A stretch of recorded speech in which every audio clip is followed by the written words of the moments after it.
Good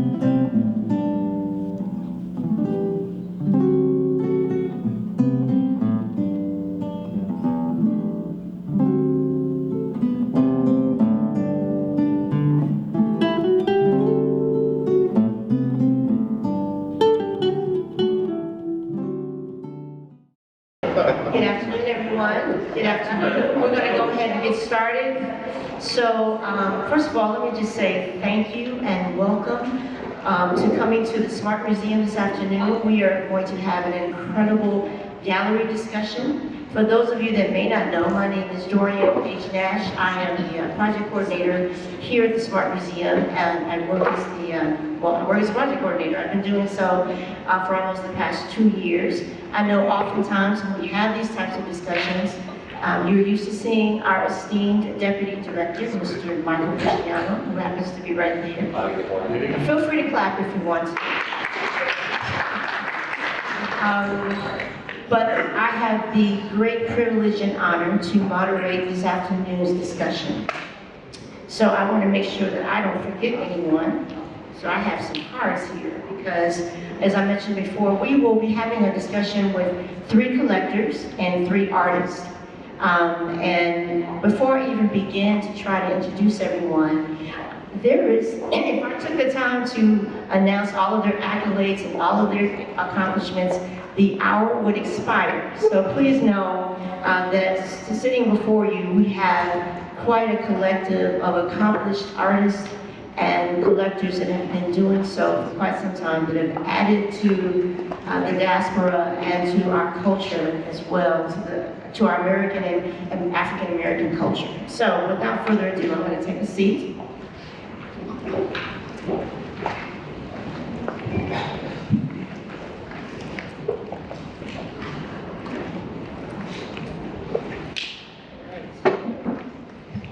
So, as I mentioned before, we're going to have a discussion with kind of hopefully a very organic conversation with each collector and each artist. So to begin, I want to say a quote, if you don't mind, and that is, art is not a luxury, as many people think. It is a necessity. It documents history, it helps educate people and knowledge for generations to come. That is written by Dr. Samela Lewis, who is considered to be the godmother of African American art. And I think it's appropriate that as we have this discussion beginning about abstract art, that quote is appropriate. So again, without further ado, to the furthest end, the artist is Felicia Grant Preston. She is a visual artist and retired art educator. She received her BA from SIU, her MSED from Northern Illinois University, her MA at Chicago State University. Her work is included in the Paul R. Jones collection at the University of Delaware. Ms. Reed's publication in 2005 in the University of Delaware, date book for abstract and all that. And I'm sorry, I can't read my own writing. But yes, so please welcome Ms. Felicia. Sitting next to her is Ms. Pearlie Taylor. Ms. Taylor describes herself as an abstract expressionist artist.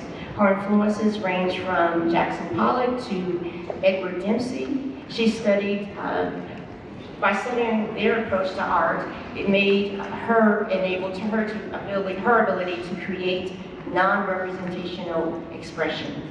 An artist for over 30 years, primarily in acrylics, but uses a variety of mediums. She studied at the American Academy of Art, the Southside Community Arts Center right here in our own backyard. She has done solo exhibitions at the University of Illinois at Chicago. She was the 2007 National Black Fine Arts. She received the award for the National Black Fine Arts in New York.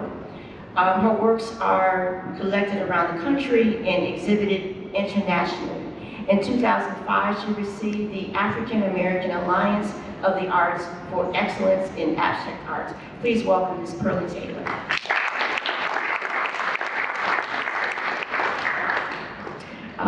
The next gentleman, which I know most of you are familiar with, is Mr. D.E. Simmons. He is the Executive Director of Diasporal Rhythms.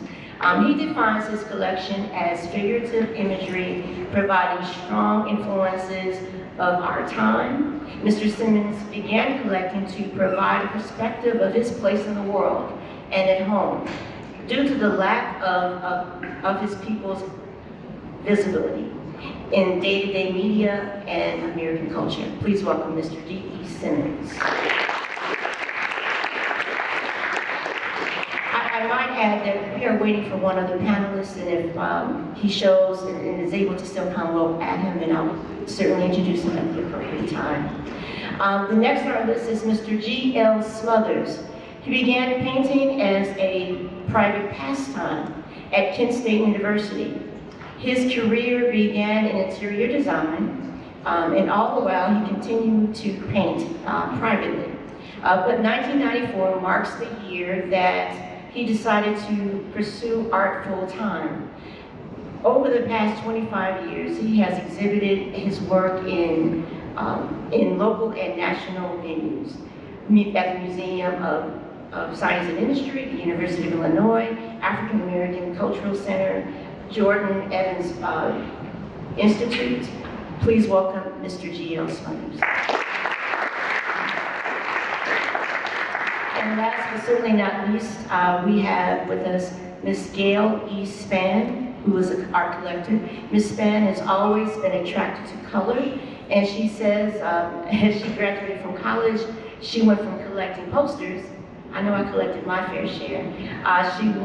She started collecting prints of masterworks, mostly landscapes at the time, but then progressively collecting photography to now where she collects figurative works.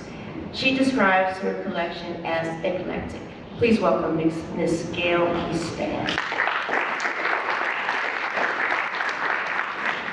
So as I mentioned before, this is going to be, we're in for quite a treat because we're going to have this discussion, hopefully with giving the opportunity for people to point out their works as well as kind of talk amongst ourselves. We're going to have a conversation that happens to be in front of all of you. So is that all right? I don't mind auditory responses. That is just fine. So to begin, I'd like to ask Ms. Preston the first question. How do you know when a work is finished? For me, working non-representationally is always very intuitive. Even there's a method that I use to work, but sometimes when things come and I get something that I feel like comes through, because I feel like I'm just a vessel by which this energy works through. I may pause and do something a little bit different because I've gotten some more information, but it is all intuitive. I know just by the way I feel that it's complete. Thank you. Would any of the other artists be able to answer that? How do they know when a work is finished? Well, I work intuitively like Felicia does, except that I don't use brushes in my work. So I have done pieces where only 2 strokes can be used on that in that painting. So even though there's 2 strokes, it may take me 2 hours to do that piece because it can't be dabbled with after it's done. So I have to know that whatever I do at that moment is going to complete that painting. So the first stroke is usually easy, but that second stroke may take an hour or more because I have to approach it from different angles. And I work with a lot of different objects, almost anything other than a brush. So it's kind of limited in terms of how much I can do. So after I know I use that limited approach until I have to be done anyway, I just have to stop. Thank you. I would ask as each one shares their answers, please pull the mic as close as possible so that everyone has an opportunity to hear you. Mr. Smothers, did you have something you wanted to share? Sure.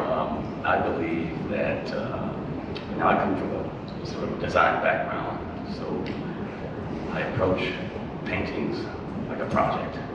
Unlike the two of you, my pieces are well thought out ahead of time, planned, work very disciplined. And I guess it's a skill set, sort of knowing when to stop, particularly with abstract work. And yeah, so that's, my pieces are well planned. Okay, all right. So as we continue, so I would like to pose this question before some of our collectors, and please feel free, anyone can answer it.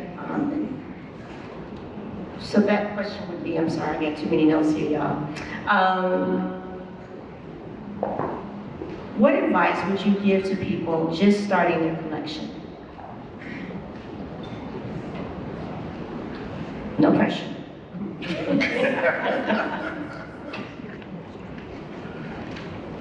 It's hard to say what advice I would give them. I think my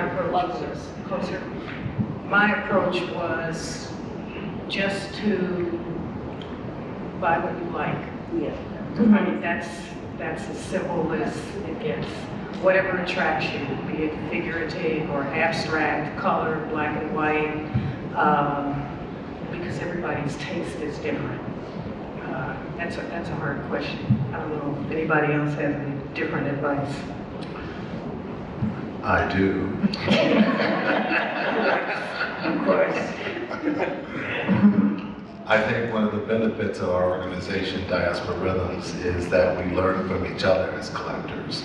And our philosophy has been to buy what you like. The works will speak to you because of the energy that the artists have put into their creation. And so when we say buy what you like, we've all had the experience of seeing a piece of work and you walked away from it, but you keep thinking about it. It's like haunting you. And hopefully you can go back and get it because we're voracious collectors, so it might be gone. And that happens too. So that's a lesson to be learned. If you see it, you like it, you know it, then you should own that piece. Well, thank you for that. I forgot to mention, obviously, as you see the images that are being portrayed here, for some of you that may not be as familiar with some of their works, this is an opportunity to see some of the things that our artists have done, and certainly some of what the collectors have collected. So please enjoy that as well. In connection with that last question, and again, this is actually back to the collectors, what was the last piece of art that you purchased and why? Or it can also be an artist as well. I shouldn't just relegate it only to the collectors, because one thing that I've learned is that art collectors are artists sometimes, and artists are definitely collectors. So please feel free to answer. The last piece of art that I purchased was actually in Cuba, and it was two at a time. One was figurative and one was abstract. And both of them, again, it was just because I walked into the artist studio and the figurative piece was just very striking. It's a picture of a man holding a chicken, but the colors and the composition were what attracted me. And of course the abstract piece, again, it was kind of the color and the form, and like Dee said, the energy that came from the piece, so they weren't local artists. Awesome. Thank you for sharing that. Dee, I'm going to just call on you. What was the last piece of art that you purchased? The last piece of art that I purchased was from Pearlie, and it was The Awakening. And she had a sale last summer. Last summer. She had an open studio, and I don't know, I just got a sense that there was a new piece there waiting for me, and I was calling everybody saying, are you going, are you going? And everybody's like, ah. So I wanted to be the first one there, and I was. Okay. Because I now drink the Kool-Aid and I'm all in with abstract art now. So this exhibit is just, you know, I'm over the moon about it. And to be able to be here with our organization is just an important moment for us. Because when I got my first piece, seeing both Felicia and Pearlie's work, Pearlie said to me when I bought my first piece, she said, congratulations. And I said, oh, thank you, because I bought the piece. She goes, no, you're evolving. And I kind of pulled back and I said, evolving? What do you mean? Like what? She said, then I realized she was right. I had, you know, moved on from figurative and landscape into the abstract. And so when she had the open studio, I was looking for something that I was going to be able to put in our show that we just finished at the DeSalvo. And so I found that piece there, but the real treasure was your orphan piece. Okay, and apparently there's this beautiful piece, but the framer had messed it up, but I liked it.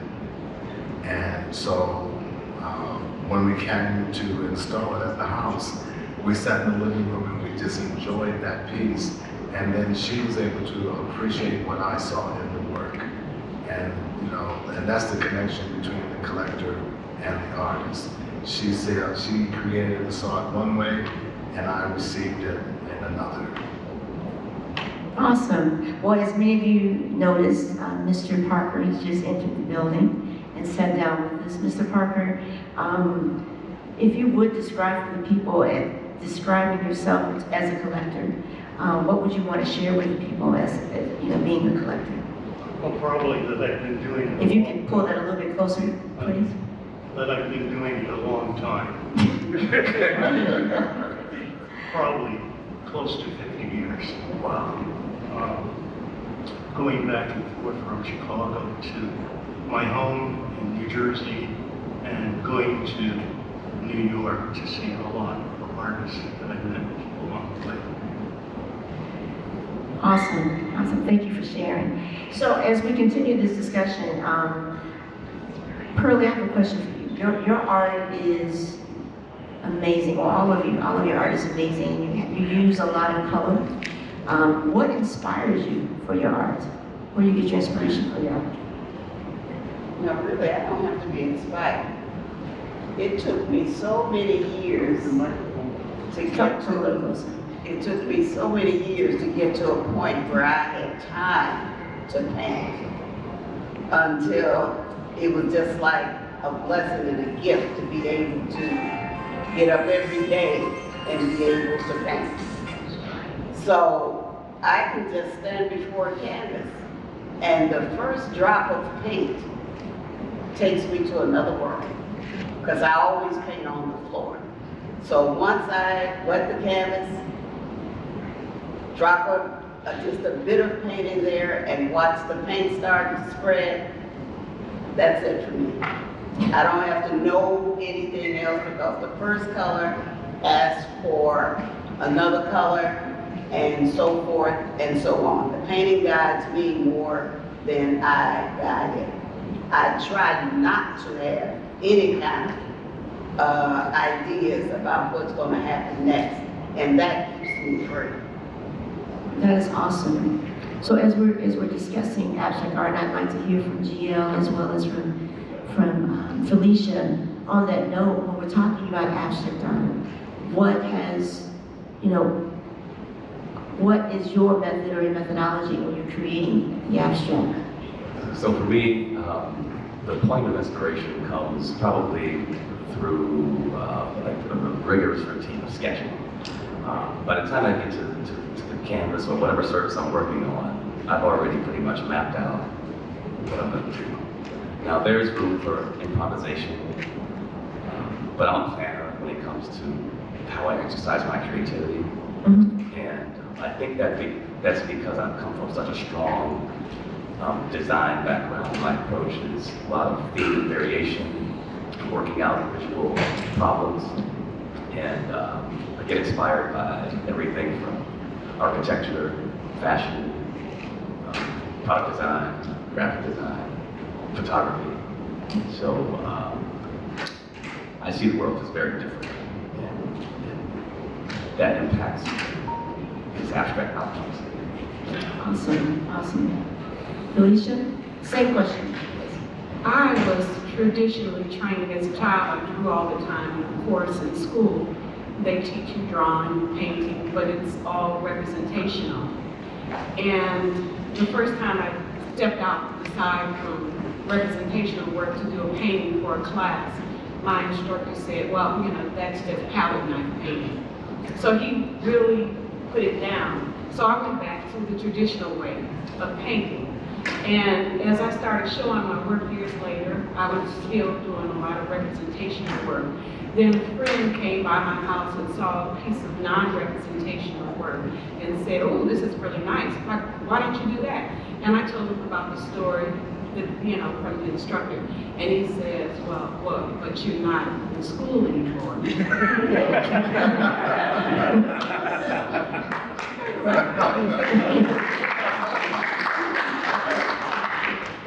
So I began to really work with non-representational work. It started years ago working. I found that I really liked texture, and I started working with plaster, doing larger pieces using plaster. And after it took some years to kind of refine it so that it will stay on the canvas. But I found myself always drawn to the same colors and the same palette. And the first time I went to, I don't remember whether it was Jamaica or the Bahamas, and saw a wonderful sunset, I knew instinctively that's what it was. It was my love of sunrises and sunsets. You know, that sense of feeling this, and you feel like you're so in the presence of God in that moment. And that's what I was always trying to achieve. Sometimes I would do representational works that are, or sometimes they make it a little abstract, that are sunrise and sunsets. But most of my work, you see the sunrise and the sunset. And sometimes for a long time, I don't think people really got it. I had somebody say to me one time, she came across the room, there was a show, a lot of people there, she came straight across to my work, but she didn't understand. She said, what are you trying to say? I don't understand. What is it supposed to mean? And I said, when you walked across the room and it pulled you over there, that's what it does. It's visceral. You feel it. It doesn't have to tell you a story. You create your own story based on what you see. And people are always telling me what they see in my work. Oh, I see this and I see that. It is instinctive because we're always creatively thinking. We look at clouds and we see imagery. We look at cracks on the sidewalk and we see imagery. So we're always creating. This is just another way of looking at a piece of work and creating your own story that you bring back into the work. Thank you. I like to smile on that a little bit. And it's pretty much the same. Come a little bit closer to your mic. We want to hear these amazing words you use. Okay. When I started going to school for art, I was full-grown adult. My children were teenagers by then. But because I had been drawing almost my entire life, I dabbled in a little bit of everything. So by the time I got to class, I discovered along the way, maybe a couple years down the road, that I had already established ideas in my head. So it was like I knew what I wanted to do, even though I was figurative at the time. The work I was doing was becoming a little looser over the years. And at that time, I wouldn't have known how to begin an abstract. That didn't happen until later down the road.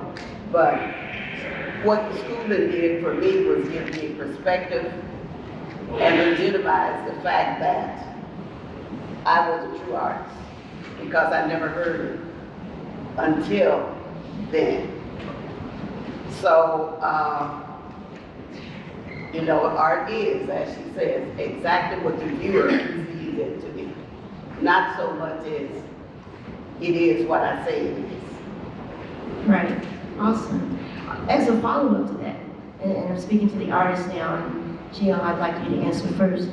Are you ever surprised in what you create, and you may have a certain thought about what it is, but then when you hear people's responses to it? What is that like? Are you referring to me being surprised by the response? Yes, because you may have a particular theme about your piece, but for whatever reason, they're not responding to that. They're responding in a totally different way. No, I'm definitely open to allowing the viewer to have their own interpretation of my work. At that point, I just kind of release it to the world. And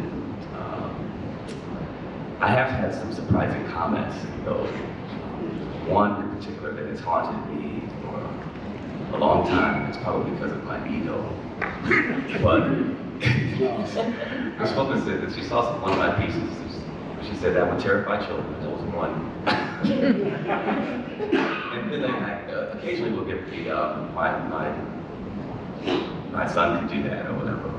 And part of me takes that as a compliment. I enjoy being in an almost childlike state of creativity. Like Pearlie mentioned, there's a certain sense of freedom that comes with working in abstract.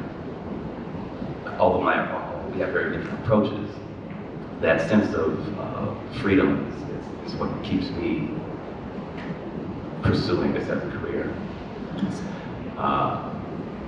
And if anyone knows my lifestyle, as far as freedom is concerned, it's no wonder that I work in abstraction. I still like riding skateboards and doing wheelies on bicycles, and drag racing fast cars and stuff like that. So that, I'm getting off subject a little bit. It's fun. But yes, occasionally I am surprised. But in general, I welcome that conversation. Someone sees something differently than I do. Does that inform, and again, I want to give time to the other artists to answer, but when you hear those responses, and maybe you're doing a series or have you ever done a series? So when you hear that response, does that somehow inform how you continue in the series when you hear those responses, or you just totally just throw that out? I wouldn't say I totally threw it out. I think that all of life's experiences affect your work, even those interactions that you wouldn't otherwise expect. Sure. That's going to be the short version.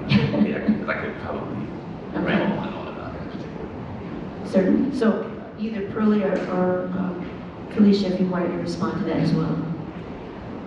What I find very interesting is that sometimes people come back to me after years and tell me about a piece of work. And I have been very prolific. So I may not necessarily remember the piece or remember the title. Sometimes I do, other times I don't. But I find enjoyment out of hearing them describe it to me. And my first question to them is that, do you still love it? Do you still like it? And I get usually an overwhelming response that they do, which feels really good. And what I find important about that too is that when I am creating, there is a sense of joy when I'm creating. And it feels like I am able to translate this sense of joy over to someone else.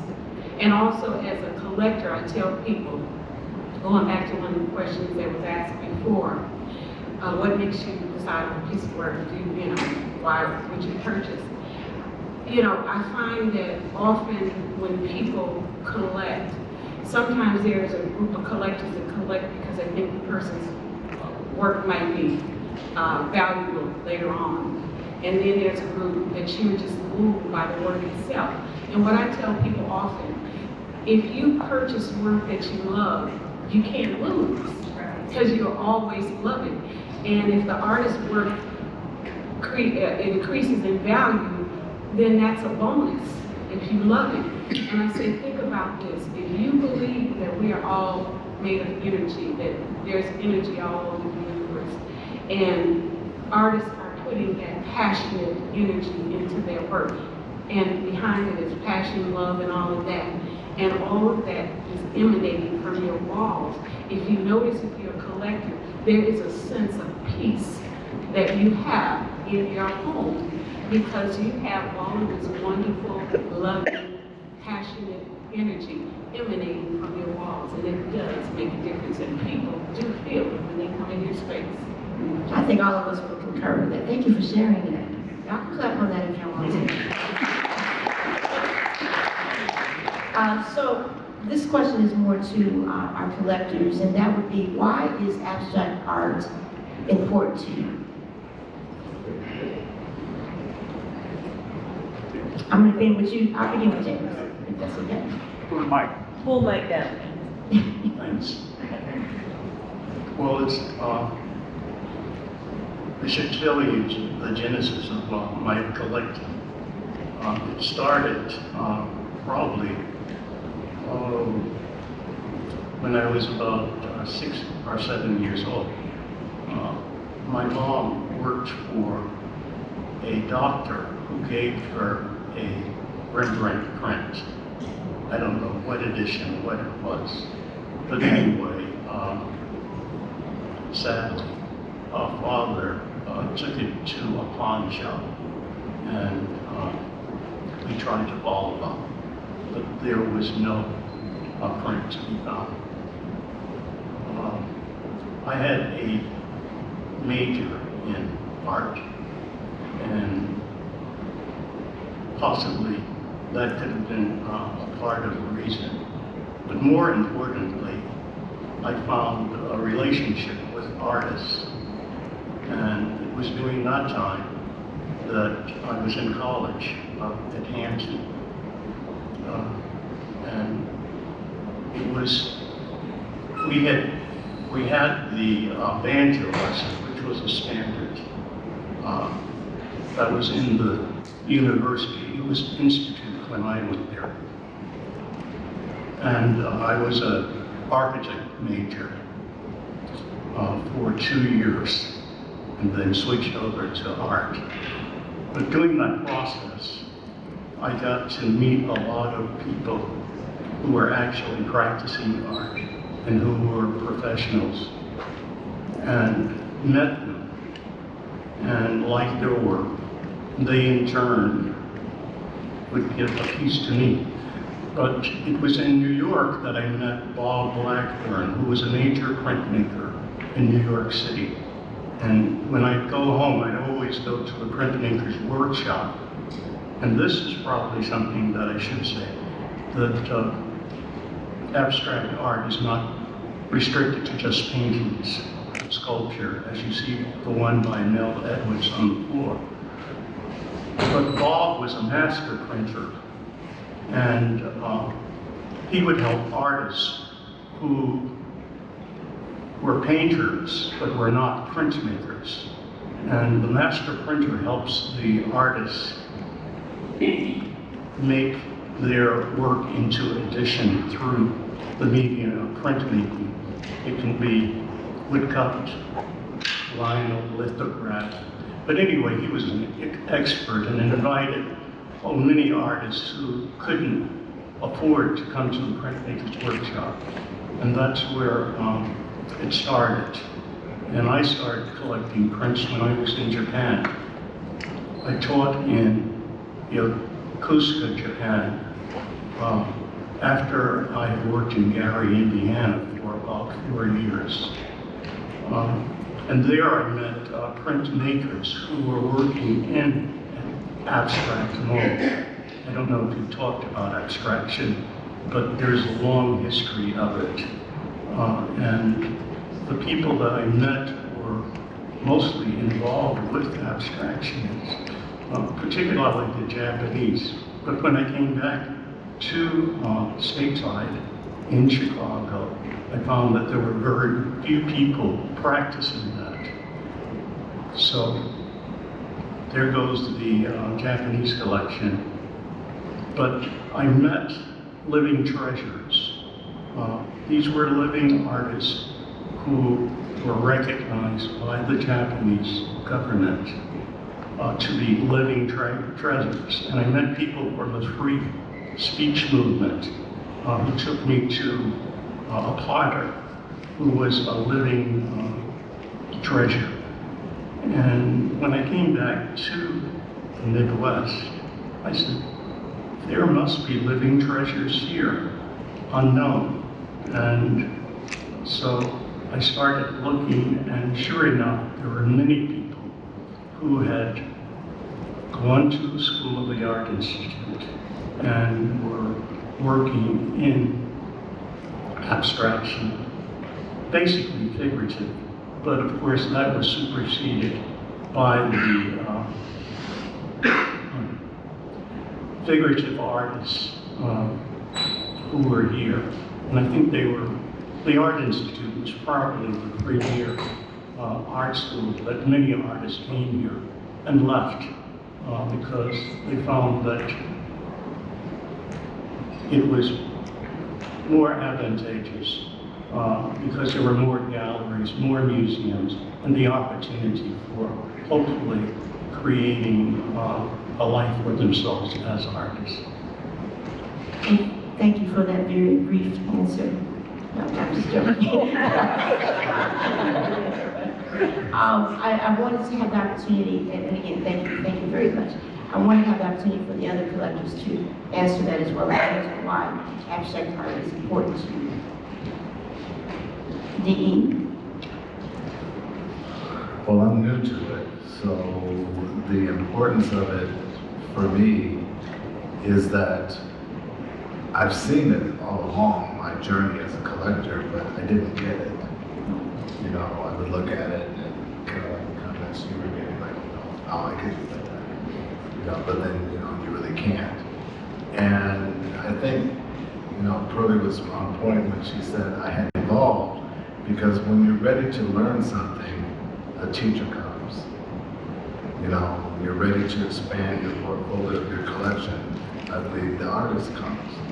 You know, and so I've seen, you know, their works, and now I see it in a different way. You know, because I mean, I've been trying to add GL to my collection, and we met a couple of times and tried to find, well, what piece is going to work with what's already in my house. And so when we talk about abstract does not distract, it's like, well, how to fit it in. And so when I started moving in this direction and I got the pieces up, they played well together.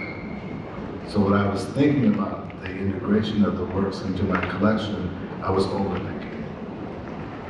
You know, as opposed to just sticking with the basic format that we were given, you know, as an organization. Buy what you like, bring it home.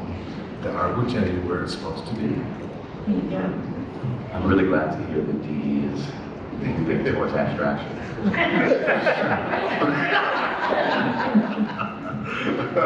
Especially the ones in your house.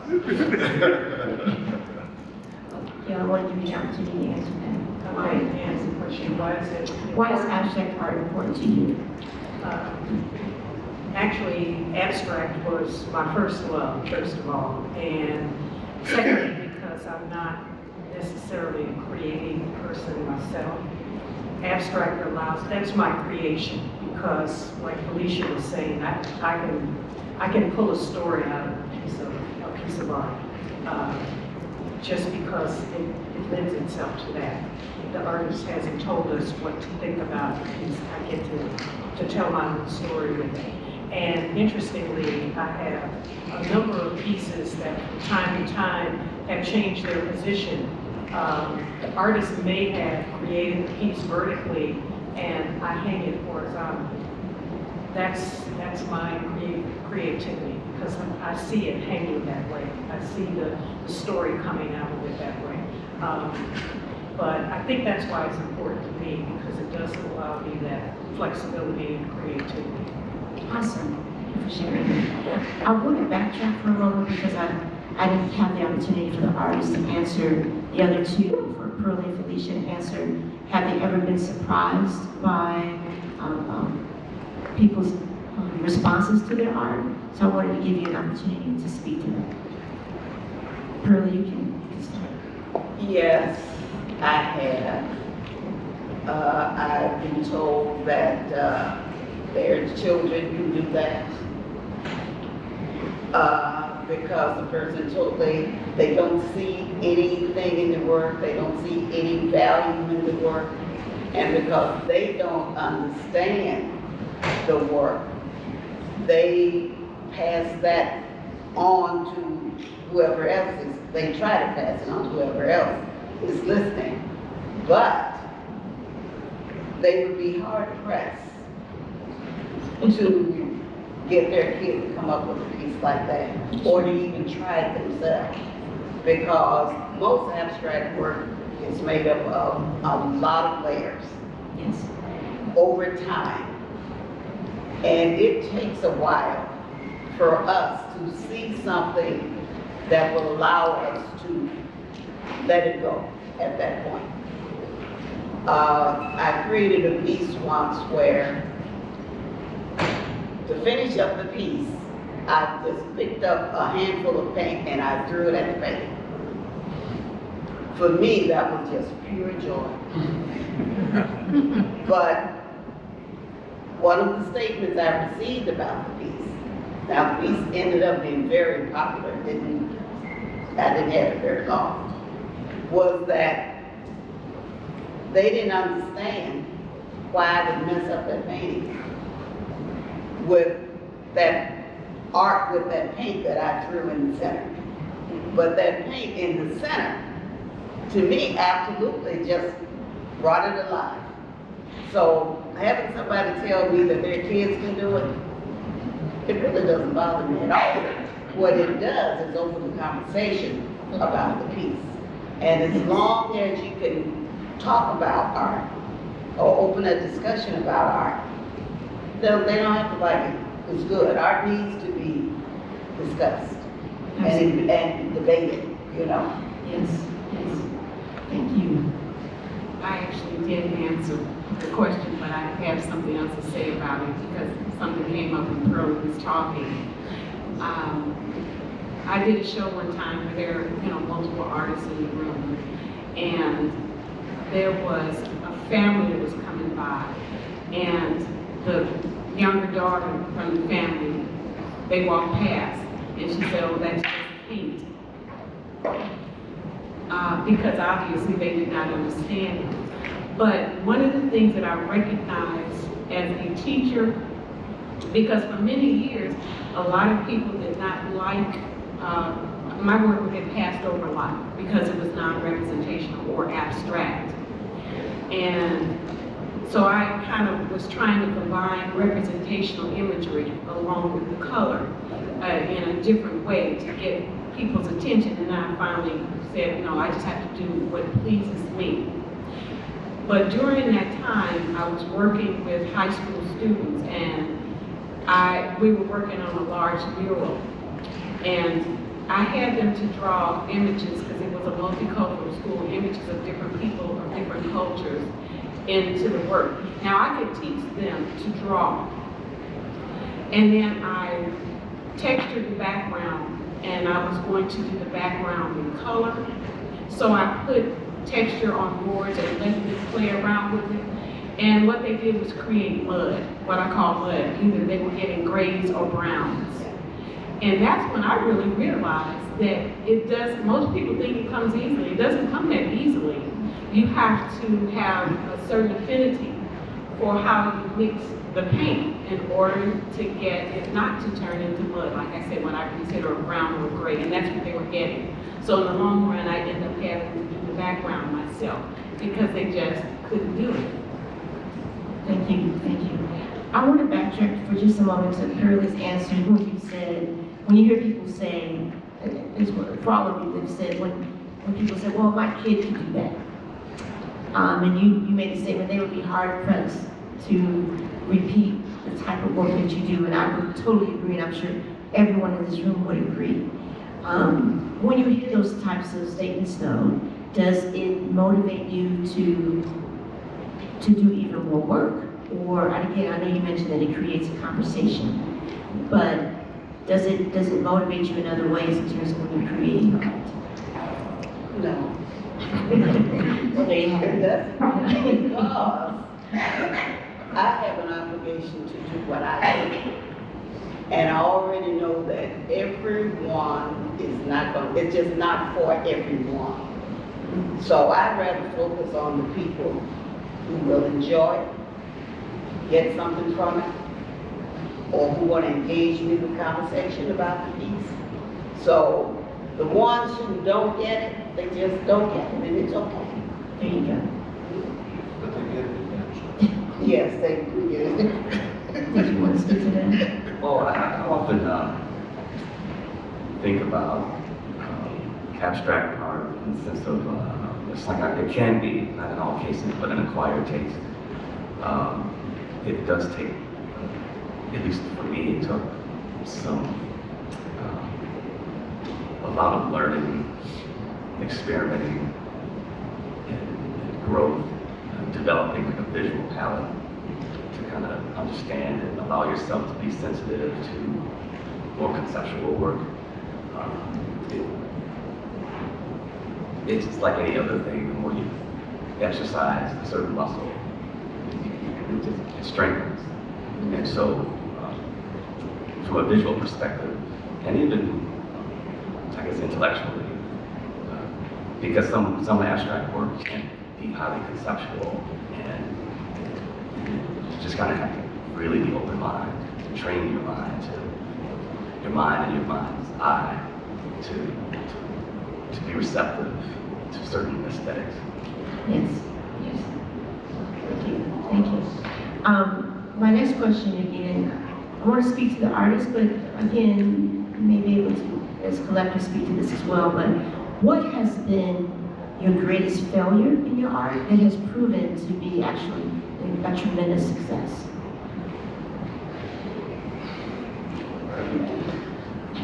My greatest failure. Oh, let's see. My greatest success. What that has proven to become one of your greater successes? The fact that, for the longest, like I was saying a few minutes ago, that I tended to lean more toward representational because I was responding to what I felt like other people wanted. And then I had a comment once before, because my work often changes, that it was very immature because of that. But instead of allowing that to have a negative impact on my work, then I just decided to claim it. Because when I create something, I don't think about what I did the last time and say, oh, well, I did that before, or this is not like what I did before, so just push it to the side. Because I feel like the energy that works through me, it's not like I can say, no, that wasn't last week's work, or that wasn't last month's work, so don't do it. I am very experimental with my work because I have allowed it to come through me, and I just put out what comes through me. And I think that in some ways, people can find, like, they may have a series that they like, because I do work in series, like if I'm working on a movie or work, it will have similar qualities in it. And then once I move on, something may be slightly different. And so I don't have a problem with that. It seems like sometimes other people may move toward one thing or the other. And sometimes I put some representational imagery in it, but often that may come from a theme because I'm working through a thing that somebody else has in the show as opposed to just what's coming through me. But I just kind of allow it to ruminate, the idea to ruminate and come out to be what it was. And I find that, for me has been very successful because I'm not dictated by what other people think or feel. I just feel what I feel and put it out there, and you feel it or not, and I'm comfortable with that. Thank you. Now, this may sound a little lame, but I don't have failures.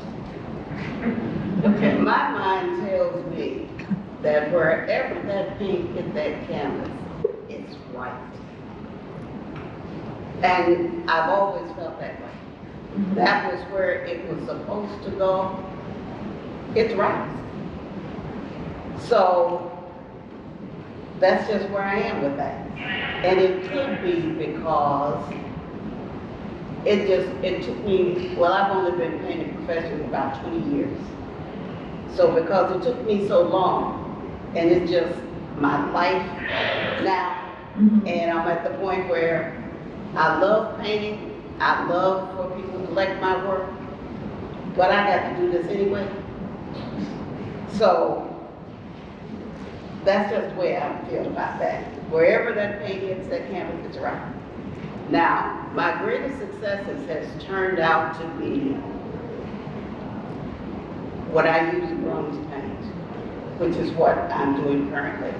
I like using different objects to see how the paint is going to move on that canvas, or how it's going to, what kind of mark it's going to make, and so forth. I use a little bit of everything. I bought a bathroom brush once just to see what happened with that form on the canvas. Sure.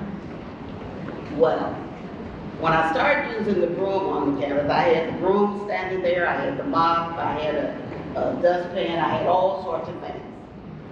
And I wanted to see what kind of marks they would make on the canvas. Well, it turns out I used the broom. And that is the process that only allows me 2 sweeps. And it's done, and it requires a lot of paint. So once I make that, I'm like a wild person when I do it, and I paint the music all the time because that gives me the motion. That first sweep, I can do that maybe in about, I'll study the canvas, maybe 10 minutes. And what it does, once I pick it up off the canvas, paint drips from it. And I use that to do other things, create more drama. Now that second sweep, I may have to take a break, go have a sandwich, approach it just like I'm shooting pool with the broom, and at whatever angle I use maybe another stick to get an angle to make practice sweeps, because when I do that second sweep, that's it. So once I finally do that second sweep and use whatever's falling from that creates the drama, it's over. I can't touch it again. That has been a very successful project for me, and series, because I've done it in series. And one of the paintings DE is talking about is one that I use that motion to. So. Thank you. That's an interesting question. I can't say that I have an actual, something that I feel is a failure, because the work that we all do as artists, to me, is so intentional. And there's no really room for judgment in that capacity. I do think that there's room for critique, but that's very different than something as subjective as Yes. success and failure. Yes. Yeah. Well, I guess I was spinning it more in terms of, have you created something that maybe you thought, I know it's very intentional, that maybe you said, well, I might have done it this way or that way, but then when people's responses to it, it seems like, oh, well, that worked out. Well,